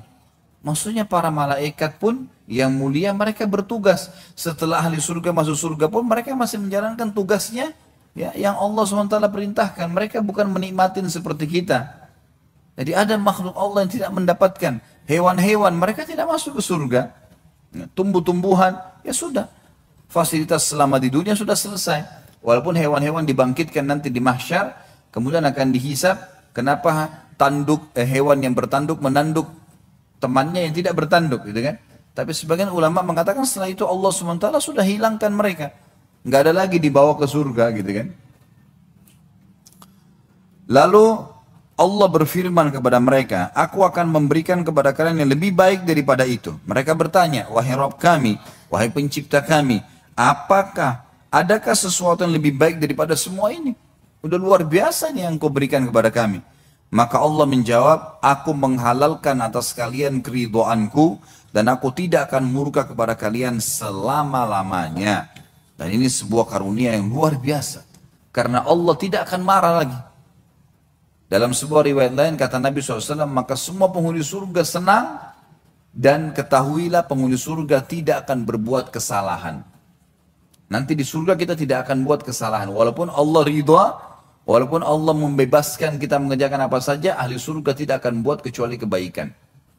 Sebagaimana sabda Nabi SAW. Karena orang sudah tahu Tuhannya, orang sudah jelas bagi dia, gitu kan. Segala macam fasilitas sudah nggak ada lagi keburukan-keburukan. Termasuk pasal yang sangat penting adalah kita terus menekankan masalah pentingnya ya pemahaman abadinya seseorang di surga. Jadi teman-teman sekalian ini penting sekali. Memahami tentang kita akan abadi itu penting. Karena tidak ada lagi kematian, tidak ada lagi masa tua, tidak ada lagi sakit, tidak ada lagi gangguan orang. Disebutkan dalam banyak ayat Al-Quran diantaranya surah Al-Kahfi ayat 108. A'udzu billahi minasyaitonir rajim. Khalidina fiha la yabghuna anha hiwala. Sesungguhnya orang-orang beriman dan beramal saleh bagi mereka adalah surga Firdaus menjadi tempat tinggal. Mereka kekal di dalamnya. Mereka tidak akan berpindah darinya. Jadi pasti akan masuk surga dan abadi di dalamnya. Dan ini abadi satu hal yang luar biasa. Kita di dunia selalu ditekankan, jangan terlalu pikir dunia karena ini tidak abadi. Dulu bapak-bapak maaf atau ibu-ibu yang sudah sekarang berumur, mungkin kita juga semuanya lah. Kita masih ingat pada saat kita masih kecil dulu. Bukankah kita dulu masih kecil, kita tahu masih anak-anak, dan kita bermain, masih ada kenangan yang terlintas di benak kita. Beda nggak keadaan kita sekarang dengan keadaan dulu? Dari sisi kualitas kulitnya, penglihatan matanya, pendengarannya, dan seterusnya itu berbeda. Rambutnya, gitu ya. Berbeda semuanya. Tapi itu kenapa? Karena ada prosesi itu, ada prosesi tidak abadinya kita di dunia. Abadi ini berarti tidak berubah rambutnya, tidak berubah kulitnya, tidak berubah, semuanya tidak berubah. Abadi. Dia akan kekal seperti itu. Ya selamanya. Begitu masuk surga, begitu keadaan kita, begitu selamanya. Nggak ada kematian, nggak ada perubahan, selama-lamanya. Makna kata penulis sini, la yabghuna anha hiwala, mereka tidak memilih yang lain dan tidak ingin berpindah darinya. Makna daripada ayat Al-Quran tadi. Dalam hadis Nabi SAW, pada saat menafsirkan surah Al-A'raf ayat 43, riwayat Imam Muslim, Abu Sa'id Al-Khudri radhiyallahu anhu menuturkan sabda Rasulullah sallallahu alaihi wasallam, "Idza dakhala ahlul jannati al-jannah yunadi munadin inna lakum an tasihhu fala tasqamu abada wa inna lakum an tahyaw fala tamutu abada wa inna lakum an tashibbu fala tahramu abada wa inna lakum an tan'amu fala tab'asu abada." وذلك قوله عز وجل ونودوا أن تلكم الجنة أورثتموها بما كنتم تعملون. Ketika ahli surga masuk ke dalam surga, seorang penyeru dari malaikat akan mengeraskan suaranya dan semua ahli surga mendengarkan. Sekarang kalian senantiasa sehat dan tidak akan pernah sakit selama-lamanya. Sekarang kalian akan hidup dan tidak akan mati selama-lamanya. Sekarang kalian akan muda dan tidak akan pernah tua selama-lamanya. Dan sekarang kalian bersenang-senang dan tidak putus asa selama-lamanya. Itulah makna daripada firman Allah yang maha tinggi dan maha pemurah, surah Al-A'raf ayat 43. Dan diserukan kepada mereka, itulah surga yang telah diwariskan kepada kalian disebabkan apa yang telah kalian kerjakan. Nikmat apa lagi teman-teman sekalian? Ini tinggal tunggu tak patuh, mati, masuk surga. Dapat semua nih. Ini teori syar'i, sesuatu yang pasti. Gak ada yang bisa membantah itu. Dalam hadis yang lain, hadis ini diriwayatkan oleh Bukhari Muslim. Masih dari Abu Sa'id Al-Khudri radhiyallahu anhu bahwasanya Rasulullah sallallahu alaihi wasallam bersabda, "Yu'ta bil mauti ka hay'ati kabshin amlah. Fayunadi munadin ya ahlal jannah fayashra'ibuna wa yanzurun. Fayaqul hal ta'rifuna hadha? Fayaqulun na'am, hadha al-maut wa kulluhum qad ra'ahu. Thumma yunadi munadin ya ahlan nar fayashra'ibuna wa yanzurun. Fayaqulun hal ta'rifuna hadha? Fayaquluna na'am, hadha al-maut wa kulluhum qad ra'ahu. Fayuzbahu bainal jannati wan nar. Thumma yaqulu ya ahlal jannah khuludun bila maut wa ya ahlan nar khuludun bila maut. ثم قرأ وأنذرهم يوم الحسرة إذ قضي الأمر وهم في غفلة وهم لا يؤمنون. Pada hari kiamat kelak, kematian akan didatangkan dalam rupa seperti domba yang belang. Lalu sang penyeru menyeru dari malaikat, wahai ahli surga. Mereka melihat dalam keadaan takut, karena suara itu didengar oleh semua penghuni surga. Lalu ia bertanya, apakah kalian mengenal ini? Diperlihatkan tadi bentuk kematian yang berupa seperti domba belang. Mereka menjawab, ya, ia adalah kematian. Dan mereka pun melihatnya. Kemudian diserukan, wahai ahli neraka. Mereka pun melihat dengan ketakutan. Takut jangan sampai ada azab Allah yang baru yang akan menimpa mereka. Lalu ia mengatakan, apakah kalian mengenal ini? Kata malaikatnya. Mereka menjawab, iya, ini adalah kematian. Dan mereka melihatnya, maksudnya mereka sudah pernah melihatnya di dunia, sudah tahu itu. Lalu kematian disembelih di antara surga dan neraka. Kemudian si malaikat berkata atau mengatakan, wahai ahli surga, kalian akan abadi dan tidak akan mati selamanya. Wahai ahli neraka, kalian abadi dan tidak akan mati selamanya. Kemudian Nabi SAW membaca firman Allah surah Maryam ayat 39, dan berilah mereka peringatan tentang hari penyesalan, yaitu ketika segala perkara telah diputus dan mereka dalam keadaan lalai dan mereka tidak pula beriman. Jadi pasal ini sangat mulia, menjelaskan kepada kita tentang masalah kekalnya seorang mukmin, dan ini berita gembira di kenikmatan yang juga abadi. 28, pasal 28, jumlah barisan ahli surga. Disebutkan dalam hadis yang dihasankan oleh Imam Tirmidzi, Buraidah radhiyallahu anhu menuturkan sabda Rasulullah sallallahu alaihi wasallam, ahlul jannati ishruna wa mi'atu saffin, thamanuna minha min hadhihi al-ummah wa arba'una min sairil umam. Ahli surga itu terdiri dari 120 saf. Sebanyak 80 saf diantaranya dari umat ini dan 40 saf dari seluruh umat. Dan ini berita gembira teman-teman sekalian, bahwasanya kita ini umat Muhammad SAW mayoritas penghuni surga. Ini luar biasa ini ya.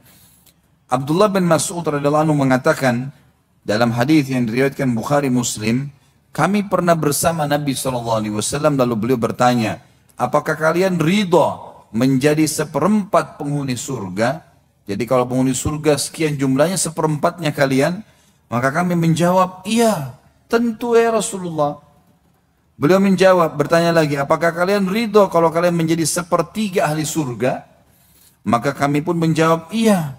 Beliau SAW berkata lagi, demi zat yang jiwaku berada di tangannya, sesungguhnya aku berharap kalian menjadi separuh ahli surga. Hal ini mengingat surga tidak dimasuki kecuali oleh jiwa yang muslim. Tidaklah kalian berada di tengah kaum musyrik, melainkan seperti sehelai rambut putih di atas kulit sapi hitam, atau seperti sehelai rambut hitam di atas kulit sapi merah. Hadis ini menjelaskan kepada kita bahwasanya umat Muhammad SAW adalah mayoritas penghuni surga. Dan alhamdulillah ini berita gembira, gitu kan? Ini berita gembira. Bahkan ada hadis Nabi SAW yang dikatakan, yang berbunyi, sudah pernah kita jelaskan di masalah neraka ini, masalah bab syafaat, gitu kan? Akan dikeluarkan dari api neraka siapa yang dalam hatinya seperti biji sawi dari kalimat la ilaha illallah, atau dalam hadis lain dikatakan dari keimanan. Ini berita gembira tentunya walaupun mereka disiksa dulu, naudzubillah. Ya. Pasal ke-29. Ahli surga yang masuk terakhir. Dan ini disebutkan di dalam hadis Bukhari Muslim. Abu Hurairah meriwayatkan radhiyallahu anhu, para sahabat pernah bertanya, wahai Rasulullah, wahai utusan Allah, apakah kami akan melihat Rabb kami pada hari kiamat? Beliau balik bertanya, apakah kalian kesulitan melihat bulan purnama yang tidak terhalang oleh awan? Mereka menjawab, tidak wahai utusan Allah. Beliau bertanya lagi, apakah kalian kesulitan melihat matahari yang tidak terhalang oleh awan? Maka mereka menjawab, tidak. Beliau bersabda lagi, seperti itu pula kalian akan melihatnya. Manusia dikumpulkan pada hari kiamat lalu diperintahkan, siapa yang menyembah sesuatu, maka ikutilah sesuatu itu. Siapa yang sembah berhala, siapa yang sembah pohon, siapa yang suka hidup dengan jimat, maka ikutilah semua yang kalian sembah itu. Lalu diperintahkan, siapa yang menyembah sesuatu, maka ikutilah sesuatu itu. Kemudian di antara mereka ada yang mengikuti matahari, ada yang mengikuti bulan, ada yang mengikuti tagut, atau sesembahan selain Allah. Semua yang disembah selain Allah pokoknya. Pohon, batu, dan seterusnya. Dan tinggallah umat ini yang di dalamnya terdapat kaum munafik. Lalu Allah datang pada mereka seraya berfirman, akulah Rabb kalian. Mereka menjawab, kami tetap di sini hingga Rabb kami datang kepada kami. Ketika Rabb kami datang, maka kami mengenalnya. Lalu Allah datang kepada mereka seraya mengatakan, akulah Rabb kalian. Mereka mengatakan, engkau Rabb kami. Lalu dia menyeru, dan sirat atau titihan diletakkan di antara dua daratan jahanam. Akulah Rasul pertama yang menyeberangkan umatnya. Di sini sampai sini dulu kita perlu perbaikin. Ya. Allahu alam, yang saya lihat dari lafaz hadis ini ada kesalahan di terjemahan. Sehingga yang dimaksud di sini adalah nanti akan terdapat ditinggalkan dan tinggallah umat ini dan di dalamnya terdapat kaum munafik. Lalu Allah datang pada mereka seraya berfirman. Yang dimaksud di sini adalah Allah datang kepada orang-orang beriman. Jangan difahami orang munafik ya. Orang-orang beriman, karena kalimat munafik tadi itu adalah disebutkan orang-orang beriman dari umat ini dan diantaranya ada orang-orang munafik. Gitu kan. Lalu pada saat itu kata Nabi SAW, akulah Rasul pertama, utusan Allah yang menyeberangkan umatnya di atas sirat. Dan tidak ada seorang pun pada hari itu yang berbicara kecuali para Rasul. Ucapan para Rasul pada hari itu ialah, ya Allah selamatkan, selamatkan. Di neraka jahanam terdapat besi-besi runcing seperti duri sa'dan. Jadi ada satu pohon, durinya itu seperti pedang bentuknya. Tajam sekali. Gitu kan. Dan kalau pedang biasanya satu sisi saja tajam. Ini enggak. Kiri kanannya kalau disentuh tajam. Biasanya kan duri bagian atasnya. Ini enggak. Semua batangnya itu tajam semuanya. Apakah kalian pernah melihat duri sa'dan? Mereka menjawab, iya. Beliau melanjutkan, iya seperti duri sa'dan. Cuma tidak ada yang mengetahui kadar besarnya kecuali Allah. Tidak ada yang mengetahui yang menyambar manusia tergantung pada perbuatannya. Maksudnya yang lewat di atas sirat. Dan sudah pernah kita jelaskan ini. Maka orang-orang yang harus masuk neraka dulu akan disambar oleh duri itu. Di antara manusia ada yang binasa karena amalnya. Ada pula yang dihinakan lalu selamat. Yang binasa karena amal maksudnya amal buruknya ya. Dia kafir, dia banyak berbuat dosa, maka dia binasa masuk neraka. Ada juga orang yang dihinakan lalu selamat. Maksudnya dia bisa bermakna seperti yang saya pernah sebutkan. Kalau ada orang ditimbang di timbangan amalnya hari kiamat, maka dia kalau amal buruknya misalnya 1000, amal solehnya 900. Maka dia butuh minimal 101 pahala untuk menyelamatkannya. Ya. Lalu datanglah orang-orang yang memberikan syafaat untuk dia, sehingga akhirnya dia dapat 101 pahala tambahan. Selamat dia. Dengan 1 pahala selamat masuk surga. Tapi karena tadinya sebenarnya kalau tidak ada yang bantu dia harus masuk neraka dulu. Ini yang dimaksud dengan makna ada pula orang yang dihinakan, dia sebenarnya terhina bisa masuk neraka. tapi akhirnya selamat. Ini bisa bermakna ini. Karena dia dapat syafaat, dia ditolong. Makna yang lain adalah orang-orang yang sudah terlanjur masuk neraka karena beriman dikeluarkan melalui syafaat orang-orang yang beriman. Hingga ketika Allah hendak memberi rahmat pada siapa yang dikehendaki dari ahli neraka, maksudnya Allah keluarkan mereka, maka Allah memerintahkan para malaikat agar mengeluarkan siapa saja yang menyembah Allah. Lalu para malaikat mengeluarkan mereka dan mengenali mereka lewat bekas sujud, karena Allah mengharamkan pada neraka untuk melahap bekas sujud. Akhirnya mereka dikeluarkan dari neraka dalam keadaan telah hangus terbakar. Lantas disiramkan kepada mereka air kehidupan, sehingga mereka tumbuh sebagaimana biji-bijian tumbuh di aliran air. Kemudian Allah selesai mengadili di antara para hambanya, dan masih ada satu orang yang berada di antara surga dan neraka. Ia adalah penduduk neraka yang termasuk yang terakhir masuk surga. Ia menghadapkan mukanya ke arah neraka lalu mengatakan, wahai Rabb, palingkanlah wajahku dari neraka karena baunya menggangguku dan apinya membakarku. Lalu Allah bertanya kepadanya, akankah bila aku melakukannya kamu tidak akan meminta selain itu? Ia menjawab, tidak demi keperkasaanmu. Ia pun berjanji kepada Allah, lalu Allah memalingkan wajahnya dari neraka. Ketika ia menghadap ke arah surga, ia melihat keindahannya, maka ia diam sejenak. Kemudian ia mengatakan, wahai Rabb, sampaikanlah aku di pintu surga. Allah mengatakan, bukankah kau telah janji tidak akan meminta selain yang telah kau minta? Ia mengatakan, wahai Rabb, aku tidak menjadi makhlukmu yang paling celaka. Maksudnya, aku tidak mau celaka ya Allah, sampaikan di situ. Allah bertanya, akankah bila aku memberikan hal itu kepadamu, kamu masih meminta selainnya? Maka ia menjawab, tidak demi keperkasaanmu, aku tidak meminta selain ini. Ia pun berjanji kepada Rabbnya, lalu Allah menyampaikannya di depan pintu gerbang surga.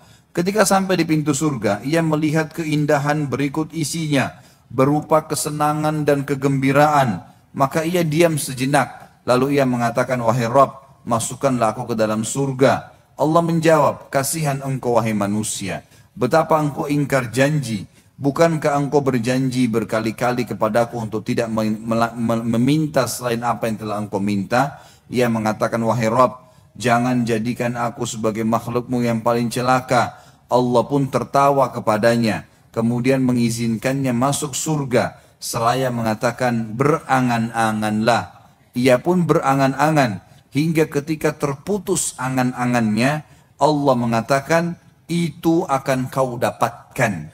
Seperti angan-anganmu kau akan dapat, itu akan engkau miliki atau itu untukmu, dan semisalnya bersamanya. Itulah orang yang terakhir dari ahli surga yang masuk ke dalam surga.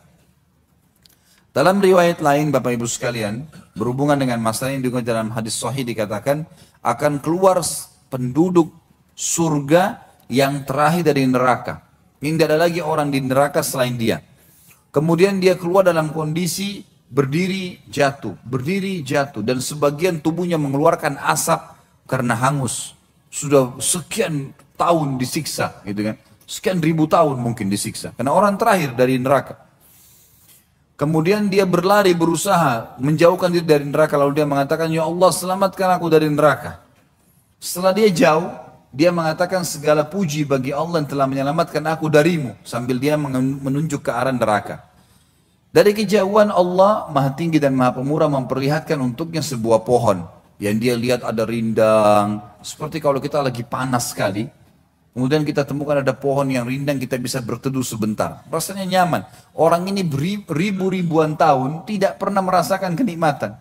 Karena memang kenapa saya katakan ribuan tahun, ada firman Allah kan yang berbunyi, a'udzubillahi minasyaitonirrajim, yauma inda rabbika ka'alfi sanati mimma ta'uddun. Nanti kita hitung waktu dunia, kata Allah, satu hari di waktu akhirat sama dengan 1000 tahun waktu kalian di dunia. Jadi memang kalau di satu hari waktu akhirat masuk ke neraka berarti 1000 tahun. Dan ini orang paling terakhir, yang paling banyak dosanya. Maka dia berkata, ya Allah, sampaikan aku ke pohon itu, karena dia tidak pernah lihat pohon yang bisa melindungi dia, menaungi dia. dari siksaan ke siksaan 24 jam kalau waktu dunia, maksudnya full dalam semua waktu yang dia akan pakai nanti di akhirat, semuanya siksaan. Enggak ada kematian, hangus, belang, bolong badannya, isi perutnya keluar, enggak mati, gitu kan. Semuanya. Maka dia merasa ini nikmat yang luar biasa, ya Allah sampaikan aku ke pohon itu. Lalu Allah subhanahu wa ta'ala berfirman padanya, apakah kau akan minta yang lain? Dia bilang tidak ya Allah, pohon itu saja. Lalu Allah sampaikan dia ke pohon itu, dia merasakan nikmatnya. Kemudian Nabi SAW mengatakan dia menganggap dia orang yang paling besar nikmatnya Allah padanya. Padahal ini orang paling terakhir masuk surga. Orang semua sudah di surga gitu. Ya. Jadi saya sarankan jangan jadi orang ini. Gitu. Ya. Jadi orang yang dari awal masuk surga tanpa hisab dan bisa kalau mau. Asal mau ya. Karena banyak orang yang tidak mau tentunya. Ya. Kemudian kata Nabi SAW, Allah setelah dia puas dengan naungan pohon itu memberikan kepada dia pohon lebih besar. Ada buah-buahannya, ada airnya. Lalu kemudian dia pun meminta. Dia mau minta sama Allah, dia malu. Tapi dia tergoda melihat buah-buahan. Ini tadi cuma pohon. Ini ada buah, ada air. Maka dia mengatakan, ya Allah, aku memohon ya, pohon dan buah itu serta air dan saya tidak minta yang lain. Kata Allah, apa kau yakin kau tidak minta yang lain? Dia bilang tidak.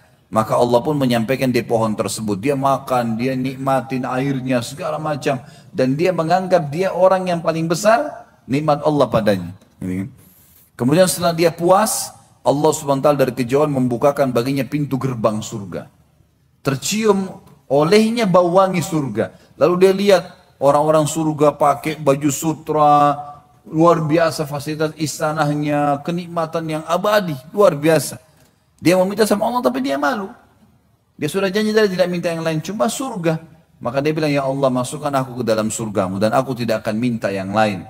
Gitu. Maka Allah SWT mengatakan, hai anak Adam, sungguh kau tidak pernah puas dengan apa yang aku berikan. Apakah kau ridha kalau aku memberikan untukmu seperti yang dimiliki oleh raja terkaya dunia? Maka dia mengatakan, tentu hai Tuhanku, aku ridha. Raja terkaya dunia siapa? Nabi Sulaiman alaihissalam. Enggak ada lebih kaya dari Nabi Sulaiman alaihissalam. Ya. Kalau mau kemana-mana, mau ke singgasana dari ranjang tidurnya saja, angin yang bawa, enggak injak tanah lagi. Ya. Alaihissalam. Luar biasa kelebihannya. Istananya dari kaca, segala macam jin semuanya bisa tunduk dengan dia. Hewan-hewan bisa ngerti bahasanya. Maka Allah SWT mengatakan, apa kau ridho kalau aku berikan kamu yang dimiliki raja terkaya dunia? Dia bilang, aku ridho hai Tuhanku. Maka Allah mengatakan, dan engkau akan dapat yang serupa dengannya. Double. Dia mengatakan, aku ridho hai Tuhanku. Allah bilang, kau akan dapat serupa dengannya. Aku ridho hai Tuhanku. Sampai 10 kali. Karena gembiranya sudah 10 kali. 10 kali yang dimiliki Raja Sulaiman alaihissalam ini luar biasa. Ya. Maka kata dia, ya Allah, engkau hambaku dan aku Tuhanmu. Karena gembiranya. Dibalik sama dia.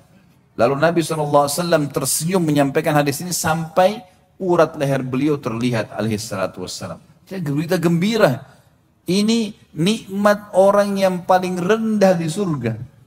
10 kali lipat yang dimiliki raja terkaya dunia. Bagaimana dengan orang yang dari awal masuk? Bagaimana orang yang masuk surga tanpa hisab? Yang surga Firdaus yang luar biasa. Makanya kata Nabi SAW, nggak ada orang yang masuk surga dengan amalnya. Amal hanya menentukan derajat, tapi dengan rahmat Allah. Termasuk anda ya Rasulullah, termasuk saya. Kalau bukan karena Allah menyelimuti saya dengan rahmatnya, maka tentu juga tidak bisa dapat. Semua masuk dengan rahmatnya Allah. Dan kata Nabi SAW dalam hadis lain, kalau kalian minta surga, mintalah Firdaus, karena dia tempat tertinggi di surga. Kita mungkin tidak bisa mengukur amal kita yang sedikit dengan surga Firdaus, tapi rahmatnya Allah. Ngerengek sama Allah Subhanahu wa ta'ala. Ya Allah, surga Firdaus, ya Allah, Allah maha penyayang, maha pendengar. Tinggal minta saja, dikasih. Jadi jangan mau masuk surga pas-pasan. Masuk surga yang luar biasa, sekalian minta, gitu ya. Walaupun sebenarnya orang yang paling rendah di surga seperti ini nikmatnya. Pasal terakhir kita dalam masalah surga, dan alhamdulillah yang telah memudahkan kita menyelesaikan buku ini. Semoga tinggal Allah mudahkan kita mengamalkan isinya. Ya. Keadaan surga lebih dari yang digambarkan. Allah dalam sebuah hadis yang sahih, hadis Nabi SAW riwayat Bukhari Muslim, pada saat menjelaskan surah As-Sajdah ayat 17.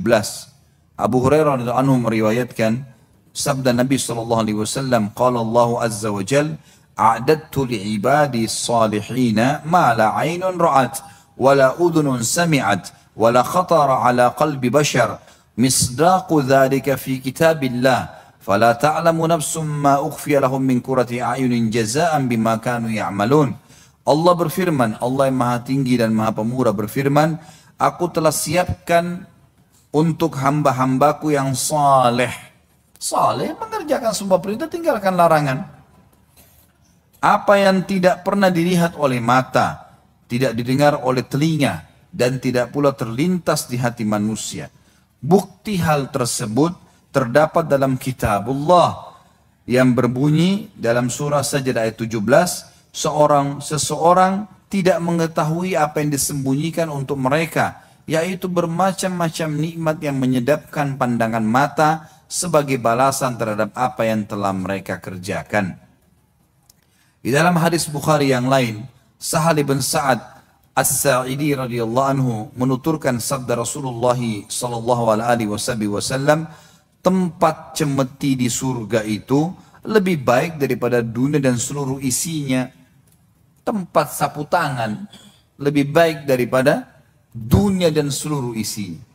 Bayangkan kalau kita miliki dunia dan seluruh isinya. Orang memiliki Rawamangun saja ini sudah luar biasa dianggap kaya. Ya. Tuan tanah di Rawamangun. Apalagi kalau Jakarta Timur. Apalagi kalau seluruh Jabodetabek. Apalagi kalau seluruh Indonesia. Apalagi kalau seluruh dunia. Tempat cemeti di surga lebih baik daripada dunia dan seluruh isi. Tempat cemetinya saja. Gitu kan. Dalam hadis yang lain riwayat Bukhari, Abu Hurairah radhiyallahu anhu meriwayatkan sabda Rasulullah SAW, sungguh tali busur salah seorang dari kalian di surga itu lebih baik daripada segala yang diterbiti dan diterbenami oleh matahari. Makna yang lain adalah tali busur, ada hadis yang menyebutkan yang kalian gunakan di jalan Allah berperang, gitu kan? Itu lebih baik daripada dunia, lebih baik daripada terbitnya dan terbenamnya matahari. Bisa juga bermakna seperti awal hadis ini, kalau di surga akan ada tali busur seseorang. Allahu alam dia gunakan untuk apa, tapi yang jelas penyampaian Nabi SAW kita imani. Kemudian hadis yang lain riwayat Bukhari juga, Anas radhiyallahu anhu menuturkan, meriwayatkan sabda Rasulullah SAW, ahli surga yang paling rendah derajatnya untuk orang ya yang dilayani 10.000 pelayan. Hadis Bukhari. Tangan masing-masing mereka membawa 2 piring. 10.000 pelayan, masing-masing bawa 2 piring. Yang satu terbuat dari emas, yang kedua terbuat dari perak. Berisi macam-macam makanan, buah-buahan, segala macam hal. 10.000 pelayan, berarti ada 20.000 piring. Dan dia bisa makan semuanya tanpa kenyang. Dia bisa nikmatin semua. Karena saya sudah sebutkan di surga tidak ada lapar, tidak ada kenyang. Orang makan karena kenikmatan. Inilah akhir dari apa yang berhasil dihimpun, kata beliau, tentang gambaran surga dari hadis-hadis yang sahih. Dan aku memohon kepada Allah untuk menjadikannya sebagai pendorong untukku, kata penulis, dan untuk saudara-saudaraku kaum muslimin, bersungguh-sungguh bekerja keras dan mengorbankan apa yang berguna, apa yang berharga, guna mendapat anugerah terindah tersebut. Demikian pula aku memohon kepada Allah agar memudahkan jalan untuk kami, memasukkan kita semua sebagai ahlinya, dan mengumpulkan kita di dalamnya bersama Nabi kita Nabi Muhammad SAW. Sesungguhnya dia maha kuasa atas segala hal dan juga patut untuk mengabulkannya. Allahu alam. Alhamdulillah sampai sini sudah selesai tentunya. Tinggal Bapak Ibu sekalian saya ingin titik beratkan dan ingat selalu perkataan saya ini.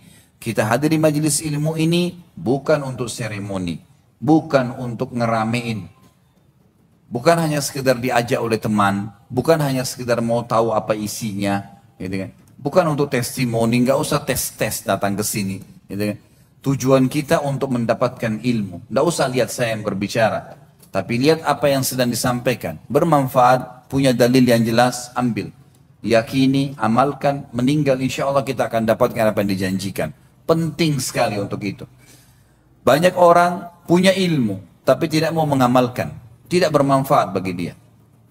Kiat istiqamah adalah sibuk menuntut ilmu, sibuk mengamalkan ilmu itu, dan juga membentuk lingkungan, kondisi, ya, teman-teman yang bisa mendukung untuk keduanya tadi. Menuntut ilmu dan mengamalkannya. Allahu a'lam. Mudah-mudahan saja Allah subhanahu wa ta'ala memberkahi waktu kita dan juga sisa umur kita diisi dengan seluruh amal saleh, ketaatan kepadanya, dan semoga seluruh dosa yang pernah kita kerjakan dimaafkan oleh Sang Pencipta Allah dengan kemahamurahannya dan diganti menjadi pahala. Dan juga semoga seluruh amal yang sudah pernah kita kerjakan diterima olehnya. Dan kita selalu berdoa untuk saudara kita di Palestina, di Syria, di Yaman, di Irak, di Myanmar, di Aqsa, dimanapun mereka berada sedang tertindas. Semoga Allah ikhlaskan niat mereka, terima para syuhada mereka, muliakan Islam di tangan mereka dan tangan kita semua. Dan semoga Allah partisipasikan kita bersama mereka di pahala, baik dengan doa, dengan harta juga dengan jiwa kita. Dan semoga Allah dengan kemahamurahannya menyatukan kita semua di surga firdausnya tanpa hisab, mana ia satukan kita di majlis ilmu yang mulia ini. Mungkin begitu saja. Subhanakallahumma wa bihamdika asyhadu an la ilaha illallah astaghfirullah wa atubu ilaih. Wassalamualaikum warahmatullahi wabarakatuh.